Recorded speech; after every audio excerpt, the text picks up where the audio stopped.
So my name is David Julseth, and I'm a Spanish professor at Belmont University. And it's very nice to meet you. So nice to meet you. Tell me your full name. Okay, my name is Alfonso Nieto. Okay, very nice to meet you. And where are you originally from? I'm originally from Colombia, from the capital city, Bogota. Okay. I have been living here in the state for like 15 years, and 9 of them here in Nashville. That now I call home. Wonderful. Very nice to meet you. Have you traveled to some other countries or some other places within the United States? Yes, definitely. I have been in South America. I have been in Venezuela a long time because I have some Venezuelan heritage. My grandparents were from Venezuela. So my parents used to take us on vacations every time to Venezuela as well, sometimes to Miami, sometimes to Venezuela. And we travel all around because my father had 12 siblings. Okay. So, and they were all around Venezuela. So we have to go to Maracaibo, Caracas, to all the cities around. And also I have been in Costa Rica, in Peru, where I think for me one of the best foods in the world is the Peruvian food. I was in the best restaurant I ever been. It was La Rosa Náutica in Lima. Okay. Also, well, Venezuela, Ecuador, Peru, Costa Rica. In the Caribbean, I have been in many islands. Cuba, I have the opportunity to go like about 2 years ago. Australia. You travel quite a bit. Wow, That's wonderful.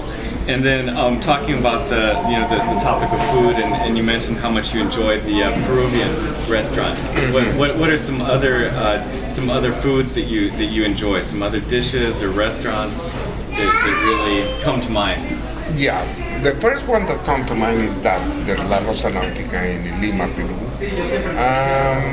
One of the things that I enjoy from Bogota, my capital city in Colombia, is that you can go to 365 restaurants, different restaurants in a year. Yeah. So we have all kinds of food. I learned to try many different foods. So over there you can try like Peruvian, Thai food, Chinese, Japanese, food from Egypt, from any country of the world you can have it in Bogota. It's a city with a lot of really good restaurants.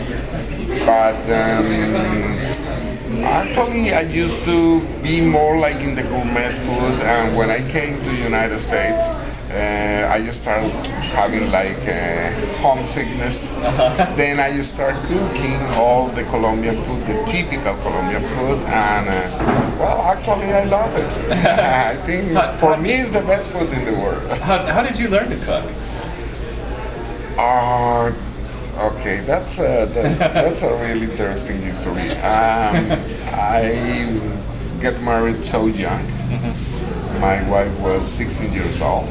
I was 20 years old. Okay. And after we go to the honeymoon and whatever, we came. I just went to my work, and when I came back, she burned the rice. The rice was born. Oh no! Completely.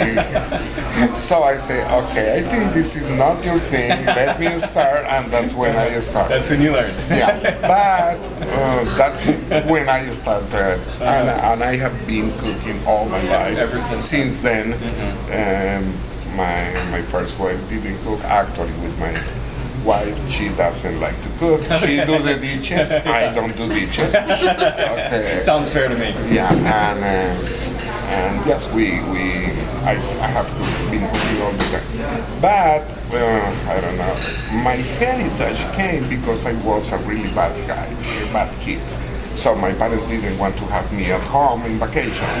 So whoever have a farm, they send me to the farm. Okay, so I went to all the family and friends' farms. And when you are in the farm, in our countries in Colombia, with the cows, with everything, you wake up at 5 o'clock in the morning and you do the cows milk and you milk the cows and something like that. But when you are 10 years old, you get tired, like 2 hours, that's enough. So the only place to hidden, it's in the kitchen. So I went to the kitchen of the country people of Yeah. my country. So you're hiding in the kitchen yeah, from and the chores in the farm. Yeah, and I learned from them how to cook the typical and authentic Colombian food. Excellent. That's my But that's your forte. What, Yeah. what are some of the what would be some of the typical dishes from Colombian food? okay. A difference between a country like Colombia and all the countries in the tropical countries is that we don't have seasons. Okay, so wherever you are in the altitude, if you are, for example, in Bogota is 2,500 meters. Okay. Yeah. So it's too high, and we there you have potato, there you have, and then you go back and you have beans, and you have coffee, and then you go back and you have plantain. So So depends. your geography is gonna dictate what the food or the dish is. That's the best way to say it. Thank you. Yeah. So our geography now. How? So I can tell you. Not so much seafood, maybe. In Oh, no, Bogota. yeah. Oh no. Yeah, Well, in the coastal areas. in the coastal areas, it's seafood. everything about seafood. In our part, it's more about like we have cows, we have hen, principally. We don't need too much chicken. We prefer hen. Okay. Yeah, and they are really organic. Okay, sure. No, really. Yeah. When I come here and I say, okay, organic is because they don't eat with, my hens in my country are organic. Now you know. Okay, so depends of the altitude. It depends on the kind of food that we have. But my background principally came from the parts where everything we eat is with potato. A little bit of yuca as well, that is cassava. Yeah. Cow in all the different way. Hen is a really important part of our food. Pork, definitely. And with the Cuban food that I became familiar with my wife, for them everything is pork, Yeah. principally. And then, okay, talking about preparing Hispanic food. I mean, we talked a little. You mentioned some of the ingredients. Can you think of some other ingredients that are essential? Maybe some spices or oil or other things that you would need to cook Colombian food or any Hispanic food. Okay, one of the most important thing and one of the reasons I opened this restaurant is because most of the people think that Latin food is Mexican food. Right, and spicy. Yeah, Hot. hot. Yeah. And that's not true. After maybe Guatemala, all the country from Guatemala to Argentina, we don't Not use spices. Yeah. Okay, and the principal thing is the flavor of the food comes from the meat, and you enhance them with vegetables. So our cooking is principally made with onion, garlic, tomato, cilantro, salt, and some uses of pepper.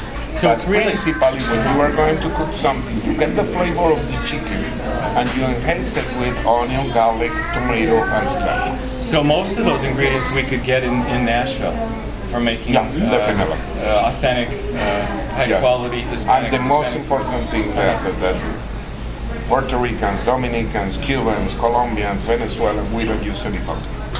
Any what? Powder. Powder. Yeah, nothing powder. So and everything natural, from scratch, homemade. too.